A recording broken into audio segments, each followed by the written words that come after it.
प्रश्न, यदि बिंदु ए 6,1, बिंदु बी 8,2, बिंदु सी 9,4 और बिंदु डी P,3 एक समांतर चतुर्भुज के शीर्ष इसी क्रम में हो तो P का मान ज्ञात कीजिए। इस प्रश्न में हमें P का मान ज्ञात करना है और हमें यहाँ पर एक समांतर चतुर्भुज के शीर्ष A, B, C, D दिए हुए हैं। ठीक है, तो इस प्रश्न को हल करने के लिए हम लिखेंगे हल और उसके बाद में यहाँ पर जो कुछ भी दिया है उसको लिख लेंगे। तो लिखेंगे दिया है बिंदु A 6,1, बिंदु B 8,2, बिंदु C 9,4 और बिंदु D P,3 एक समांतर चतुर्भुज ABCD के शीर्ष है। ठीक है, तो हमने यहाँ पर जो दिया था कि एक समांतर चतुर्भुज के शीर्ष ABCD है, तो उसको हमने यहाँ पर लिख लिया है। हमने यहाँ पर जो लिखा है इसको हम चित्र की मदद से समझ लेते हैं। तो यहाँ पर देखो एक समांतर चतुर्भुज ABCD है।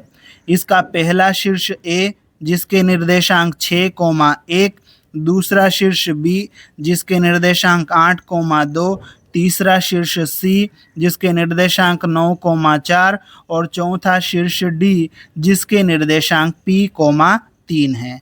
और ये जो समांतर चतुर्भुज है इसके सम्मुख शीर्ष है ना, आमने सामने के शीर्ष, इनको मिलाने वाली ये जो डॉटेड लाइन है इसको विकर्ण कहते हैं। तो ये हो जाएगा AC विकर्ण, है ना, विकर्ण AC हो जाएगा ये।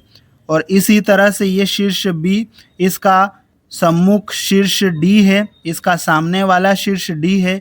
इन दोनों को मिलाने वाली ये जो डॉटेड लाइन है ये विकर्ण हो जाएगी। तो ये विकर्ण BD हो जाएगा। ठीक है, तो दो विकर्ण, विकर्ण AC और विकर्ण BD हो जाएगा यहाँ पर। अब हम यहाँ पर एक बात जानते हैं कि समांतर चतुर्भुज के विकर्ण परस्पर समद्विभाजित करते हैं।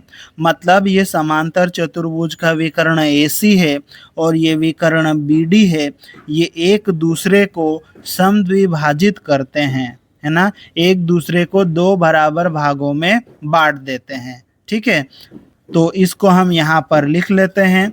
हम जानते हैं कि समांतर चतुर्भुज के विकर्ण परस्पर समद्विभाजित करते हैं। ठीक है, अब ये एक दूसरे को समद्विभाजित करते हैं, इसका मतलब क्या हुआ? देखो ये AC है, इस विकर्ण को ये विकर्ण BD इस बिंदु पर दो बराबर भागों में बांट देता है। अब ये दो बराबर भागों में इस बिंदु पर तब बांटेगा जब ये बिंदु इस विकर्ण AC का मध्य बिंदु हो, है ना। तो ये विकर्ण AC का ये मध्य बिंदु है। ठीक है, इसी तरह से ये जो विकर्ण BD है, इस BD को ये AC दो बराबर भागों में इस बिंदु पर बांट देता है। ठीक है, और ये तब बांट पाएगा जब ये बिंदु इस विकर्ण BD का मध्य बिंदु हो। मतलब यहाँ पर हमें समझ में आ गया कि विकर्ण AC और विकर्ण BD इन दोनों का मध्य बिंदु एक ही है। मतलब दोनों के मध्य बिंदु क्या होंगे? एक दूसरे के बराबर होंगे, एक ही होंगे। ठीक है, तो इसको हम यहाँ पर लिखेंगे। अतः विकर्ण AC के मध्य बिंदु के निर्देशांक विकर्ण BD के मध्य बिंदु के निर्देशांक के बराबर होंगे। ठीक है, अब हम यहाँ पर क्या करेंगे?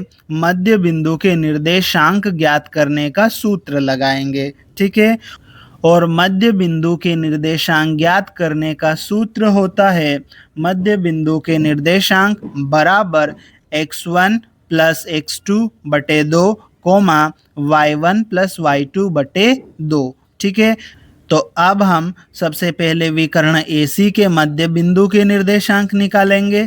तो A पहला बिंदु है तो इसके निर्देशांक क्या हो जाएंगे? x1 कोमा y1, तो ये x1 6 हो जाएगा और y1 1 हो जाएगा।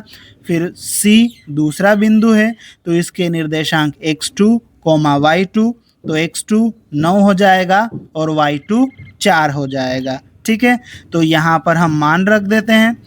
x1 प्लस x2 बटे 2 करेंगे तो x1 कितना है 6 प्लस x2 कितना है 9 और बटे 2 हो जाएगा।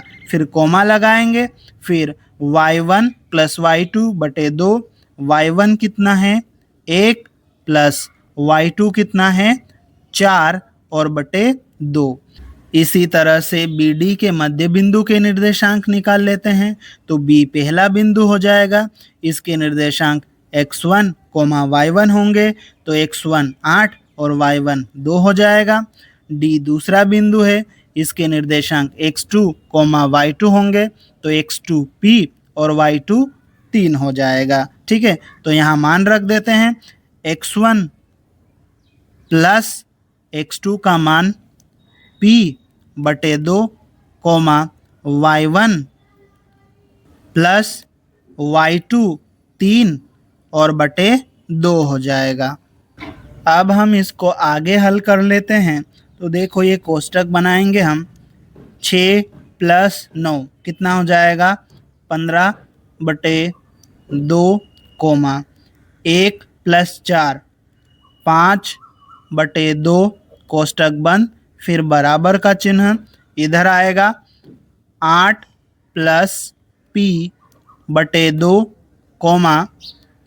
2 प्लस 3 5 बटे 2 हो जाएगा। ठीक है, अब देखो यहाँ पर ये दोनों बिंदुओं के निर्देशांक हैं और दोनों आपस में बराबर है।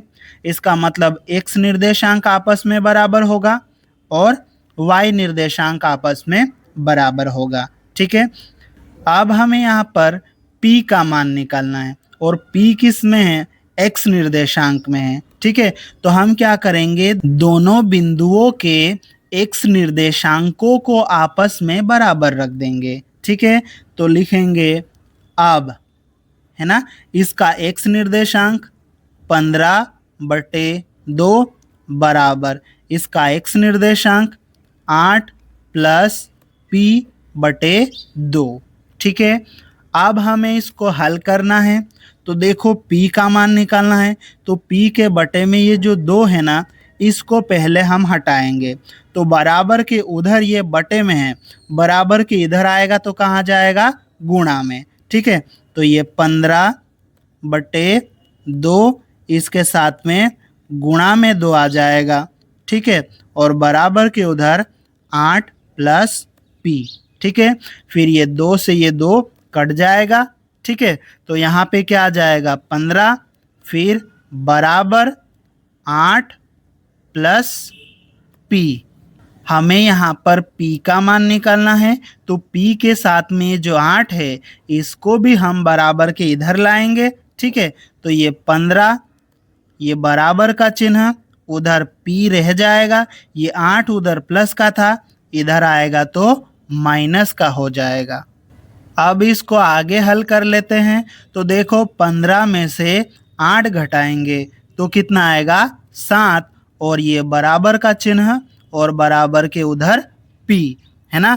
हमें यहाँ पर p का मान निकालना है, तो हम क्या करेंगे इसको पलट लेते हैं। तो या करके पलटेंगे तो p को हम आगे लिख लेंगे और 7 को पीछे। ठीक है, इस प्रकार से p का मान 7 आ गया और यही हमारा उत्तर है। यदि आपको वीडियो पसंद आया हो तो वीडियो को लाइक करें और चैनल को सब्सक्राइब करें।